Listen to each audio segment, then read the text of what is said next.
Hi everyone, today we will solve the questions of data sufficiency that has been asked in UPSC CSAT 2024, right?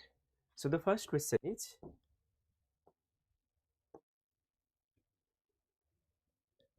a question is given followed by two statements, first and second. Consider the question and the statements. So what are usually given in the questions of data sufficiency? Usually we have been given two statements.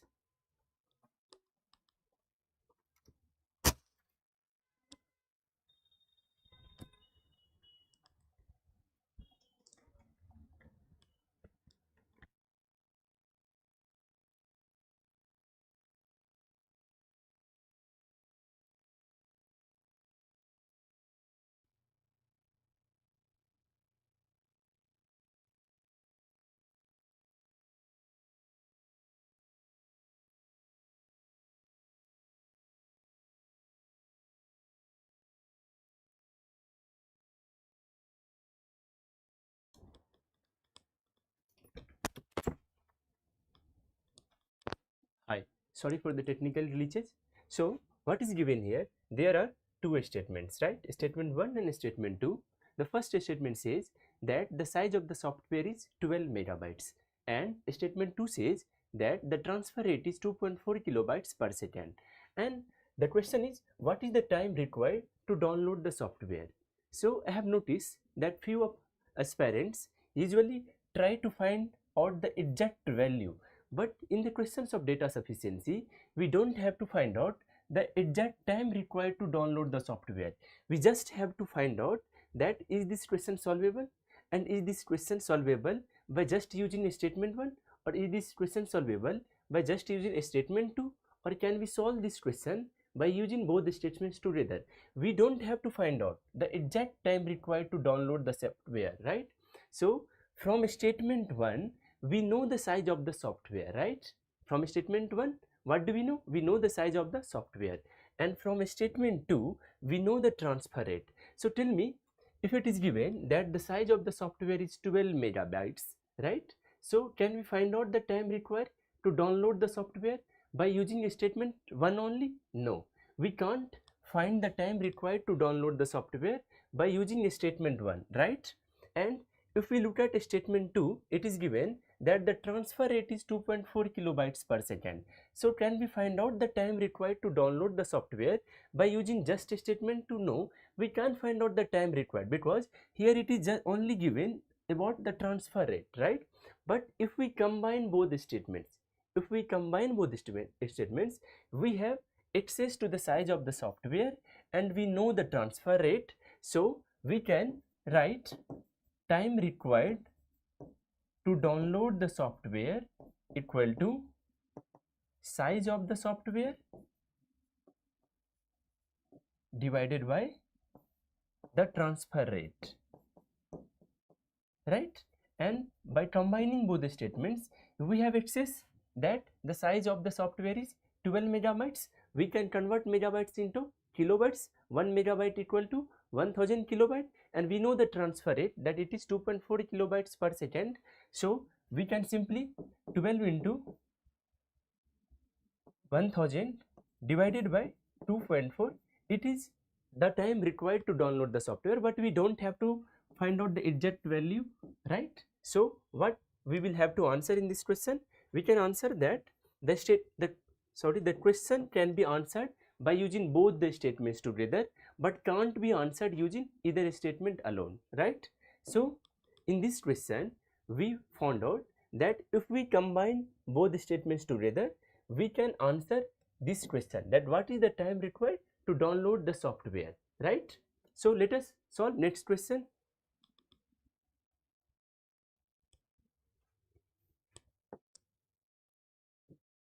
So question is, who received the least amount? And the statements are, statement 1 is X received 4 by 5 of what Y and Z together received, and in the statement 2, it is given that Y received 2 by 7 of what X and Z together received, and it is given that a certain amount was distributed among X and Y and Z. Suppose that certain amount is P, right? And that P amount is distributed among x, y and z, right? And there are two statements that x received 4 by 5 of what y and z together received, and y received 2 by 7 of what x and z together received. So can we write from statement 1 that x equal to 4 by 5 of y plus z? What is the value of x here? The amount received by x, right? And what is the value of y here? The amount received by y. And what is the value of z here? The amount received of z, right? So we can write x equal to 4 by 5 into y plus z. So can you answer me that just looking at this equation, can we answer that who received the least amount x, y and z? We can't answer, right? We can't answer that who received the least amount x, y and z by looking at this equation. So we are sure that this question can't be answered by using statement 1 alone. So if you look at statement 2, it is given that y received 2 by 7 of what x and z together received. So we can write in this case y equal to 2 by 7 into x plus z. So by looking at just this equation, can we answer that who received the least amount? We can't answer, right? We can't answer that who received the least amount by just looking at this statement. So we are sure that this question can't be answered by statement 2 alone, right? But suppose if we combine these two statements together, so what can we do? So suppose this equation is equation 1 and this equation is equation 2, right? So if we put the value of y that is in x and z in equation 1, just think that if we put the value of y that is equal to 2 by 7 into x plus z in equation 1, suppose let us try to put the value of y in equation 1. We can write 4 by 5 into 2 by 7 into x plus z plus z. So we can see that the value of x is in, by looking at this part you will say that the value of x is in x and z, right? But by further solving we can find out the value of x in terms of z. In the same way, if you put the value of x in equation 2, the value of x in equation 2, we will find the value of y in terms of z, right? So what we will get? We will get the value of x in terms of z, and the value of y in terms of z, and z is already in terms of z. So if we solve the complete equations, we can compare that who received the least amount x, y and z. So we can answer that who received the least amount x, y and z by combining both the statements together, right? We don't have to find out that who received the least amount.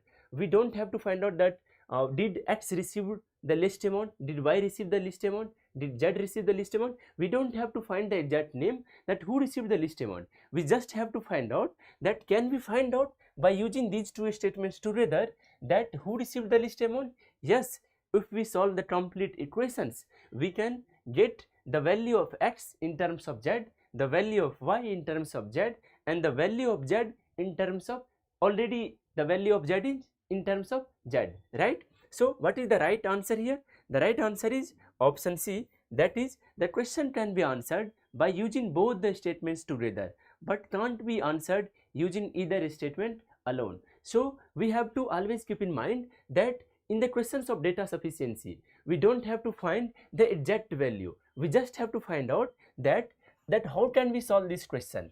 Can we solve this question by using a statement 1 alone? Can we solve this question by using a statement 2 alone? Can we solve this question by using both the statements together? Or can we not solve this question by using even both the statements together, right? So let us solve the next question that has been asked in CSAT 2024.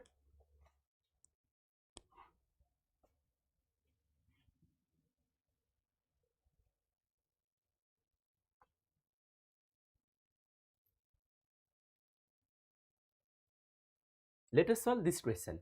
It is given, the question is, if the average marks in the class are 60, then what is the number of students in the class? So what do we have to find?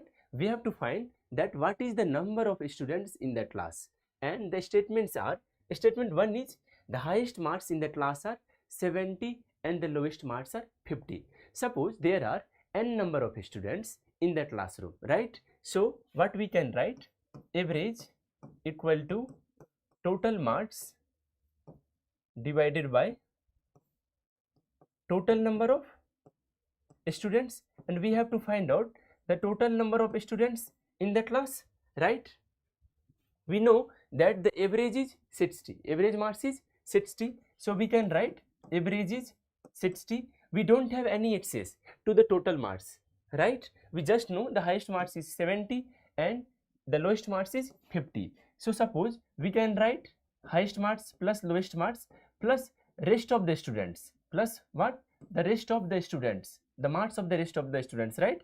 And the total number of students is n. So can you tell me that can we find out the value of n in this case? No, we can't find out the value of n by using statement 1, right? So this question can't be solved by statement 1 alone, because we have only access to the highest marks in the classroom and the lowest marks in the classroom. So we can't solve this question by using statement 1 alone, right? Let us look at statement 2. It is given that exclusion of highest and lowest marks from the class doesn't change the average. So if it is given that the exclusion of highest and lowest marks from the class doesn't change the average, we can't find the number of students by using this statement, right?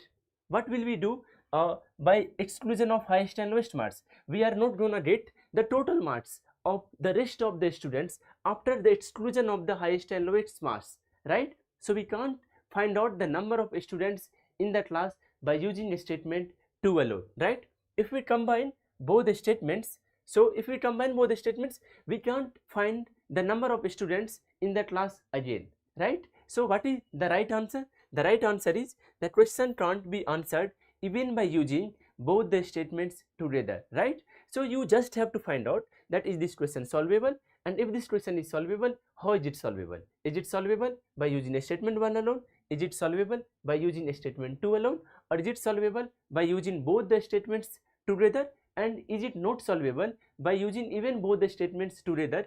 And in this case, the question is not answerable even by using both statements, right? So the right answer in this case is the question can't be answered even by using both the statements together, right?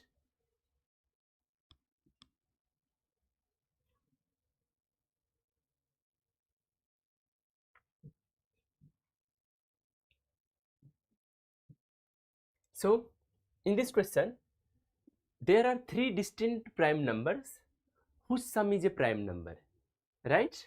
And the question is, what are those three numbers? Means there is a statement that is said that there are three distinct prime numbers whose sum is a prime number, and we have to find out that what are those three numbers, right? And the statement 1 is their sum is less than 23, and statement 2 is one of the numbers is 5. So what do we have to do in this case? It is given that there are three distinct prime numbers whose sum is a prime number. Means we have to take three prime numbers which are different, right? And their sum has to be a prime number. So when we look at the statement 1, it is given that their sum is less than 23. So let us write the prime numbers 2, 3, 5, 7, 11, right? We can't 11, 13, okay? So we can write the prime numbers even greater than 13, but if it is given that their sum is less than 23, and we have to take any three of the prime numbers from the list of prime numbers. So you will find that there is only one list of three prime numbers, three distinct prime numbers, 3 plus 5 plus 11, that is equal to 19, and you can see that 19 is also a prime number. If you take 2 plus 3 plus 5, so 2 plus 3 plus 5 is a 10, right? 2, 3 and 5 are three distinct prime numbers, but their sum is not a prime number. Their sum is an even number. So we can't take that list. If we take 3, 5 and 7, we can see that 3 plus 5 plus 7, that is equal to 15, and 15 is not a prime number. So we can't take this list. So by using hit and trial method, you will arrive that there is only one list, that is 3 plus 5 plus 11, and the sum of 3, 5 and 11 is 19, and 19 is again a prime number. Because you have to keep in mind that it doesn't matter how many which three prime numbers you take to add, to bring together, but you have to keep in mind that their sum must be less than 23. So there is only three prime numbers, that is 3, 5 and 11, their sum is 19, and 19 is less than 23. So we are able to find those three numbers by using the statement 1 alone, right? And if you take the statement 2, it is given that one of the numbers is 5. So it is already given that there are three distinct prime numbers, and in statement 2 it is given that one of the numbers is 5, right? So suppose if you take 5 plus 7 plus 11, that is equal to 23, right? And if you take 5 plus 7 plus 17, that is equal to 29. In statement 2, it is not given that their sum is less than 23. It is only given that one of the prime numbers is 5. Why I am saying that one of the prime numbers is 5? Because it is already given that there are three distinct prime numbers whose sum is a prime number. What are those three numbers? So it is said that one of the numbers is 5. You have to think about other two numbers. So there are, you can see that there are multiple possible combinations. We can take 5, 7 and 11 and the sum is 23. We can take 5, 7 and 17 and the sum is 29, and you can see that 23 is a prime number, 29 is also a prime number. So you can't find the three distinct numbers by using a statement 2, but you were able to find the three distinct prime numbers by using a statement 1 alone, right? So what is the right answer for this question? The right answer is, the question can be answered by using one of the statements alone, but can't be answered using the other statement alone. Why? Because to solve this question, we were able to solve this question by using a statement 1 alone, but we were not able to solve this question by using a statement 2 alone, right?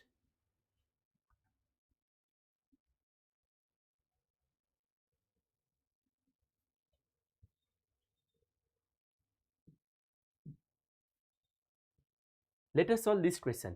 It is given that the question is x plus y an integer?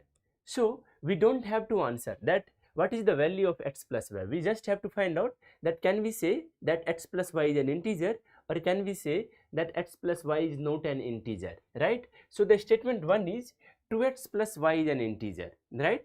Okay, if 2x plus y is an integer, we can write, suppose if we take x equal to 1, y equal to 2, right? In this case 2 into 1 plus 2, that is equal to 4. So we are able to see that 2x plus y is an integer, right? In this case x plus y, that is equal to 3, that is also an integer, right? But suppose if we take x equal to 1 by 3 and y equal to 1 by 3, in this case 2x plus y equal to 2 into 1 by 3 plus 1 into 1 by 3, right? So that is equal to 3 by 3, that is equal to 1. So we can see that 2x plus y is an integer, but in this case when we take the value of x equal to 1 by 3 and y equal to 1 by 3, x plus y is equal to 2 by 3. So in this case x plus y is not an integer, 2 by 3 is not an integer. So you can see that in one case when 2x plus y is an integer, x plus y is also an integer. In another case when 2x plus y is an integer, x plus y is not an integer. So can we answer that x plus y is an integer or x plus y is not an integer? We can't answer. So we can't answer the question by using a statement 1 alone, right? If you look at statement 2, we will see that suppose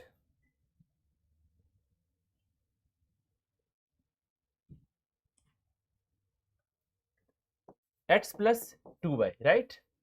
If we take x equal to 1, y equal to 2, we can write x plus 2y is 1 plus 2 into 2, that is 5. In this case x plus 2y is an integer, so in this case x plus y 1 plus 2, that is 3. So in this case x plus y is an integer, but if we take x equal to 1 by 3 and y equal to 1 by 3, we can write x plus 2y, that is 1 by 3 plus 2 into 1 by 3, that is equal to 3 by 3, that is equal to 1. So we can see that x plus 2y is an integer, but in this case we can see that x plus y equal to again 1 by 3 plus 1 by 3, that is 2 by 3, that is not an integer, right? So we can see that in one case when x plus 2y is an integer, then x plus y is an integer, but in another case when x plus 2y is an integer, x plus y is not an integer, right? So can we answer this question by using statement 2 alone? No, we can't answer this question by using statement 2 alone. So what do we have to do now? We have to combine the statements, right? Suppose if we combine the statements, what we will say? We will say 2x plus y plus x plus 2y is an integer. So what we will say? We will say 3x plus 3y is an integer, right? So we can say that x plus y into 3 is an integer, right? We can say that x plus y equal to integer divided by 3. If 3 into x plus y is an integer, means 3 into x plus y equal to an integer, right? So x plus y equal to integer by 3. So the value of x plus y is equal to integer by 3. So we can see that x plus y in this case can be an integer and cannot be an integer. If we take the value of integer equal to 15, then 15 by 3 equal to 5, then x plus y equal to 5. So x plus y is an integer, but suppose if we take the value of integer that is equal to 17, then x plus y equal to 17 by 3. So x plus y is not an integer, right? So we can't answer that is x plus y an integer or is x plus y not an integer, right? It means that this question can't be answered even by using both the statements together, right? So you can see that there are many questions from data sufficiency chapter that are asked in UPSC CSAT every year. So we will have to focus a lot on solving the questions of data sufficiency, right?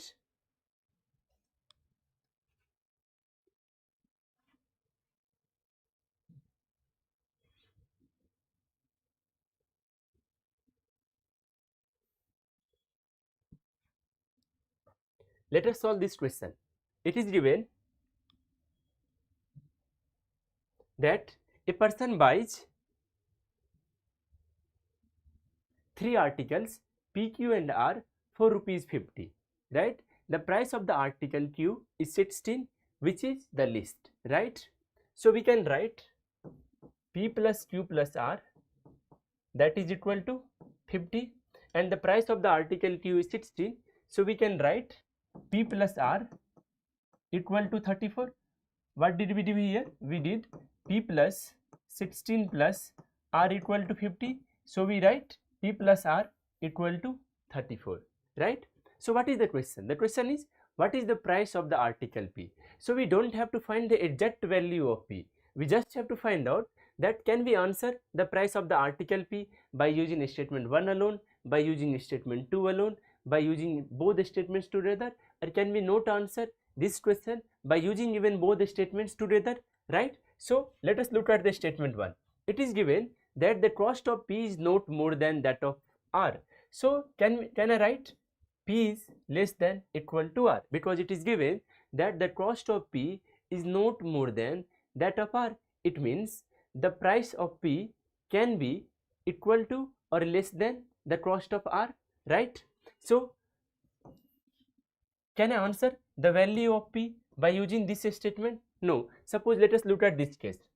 It is given that the price of the article Q is 16, which is the least, right? Okay, so we can't answer the value of p by using these statements because there are few possible combinations, right? So if we look at statement 2, it is given that the cost of r is not more than that of p. So can I write r is less than or equal to p, right? Can we answer the value of p by using a statement 2? No, we can't answer. But if we combine both the statements, we know that p equal to r, right? Because if we combine both the statements, we are easily able to conclude that p is equal to r, because it is given that p is less than or equal to r, or r is less than equal to p, right? So what is the final conclusion here? That p equal to r. So we can see that if p equal to r means p equal to 17 or r equal to 17, right? So we were able to find the value of p by using both the statements, right? So what is the right answer for this question? The right answer for this question is option C. That is, the question can be answered by using both the statements together, but cannot be answered using either statement alone, right? And if suppose if we look at this thing, we can write it as, suppose we can write multiple possible values in decimal, right? So we can't answer the value of p in p from statement 1, we can't answer the value of p from statement 2, but if we combine these statements together, we were able to reach to the conclusion that p equal to r, and then we were able to find out that p equal to 17 and r equal to 17. Why? Because we can write that p plus p equal to 34. So 2p equal to 34, so p equal to 17, and it is given that p equal to r, so r is also equal to 17, but we only have to find the value of the price of the article p, that is 17. And so we can say that the question can be answered by using both the statements together, but cannot be answered using either statement alone, right? So we will meet in the next video lecture where we will again solve the questions of data sufficiency that has been asked in UPSC CSAT 2024 or in UPSC CSAT 2022 or 2023 also. Thank you.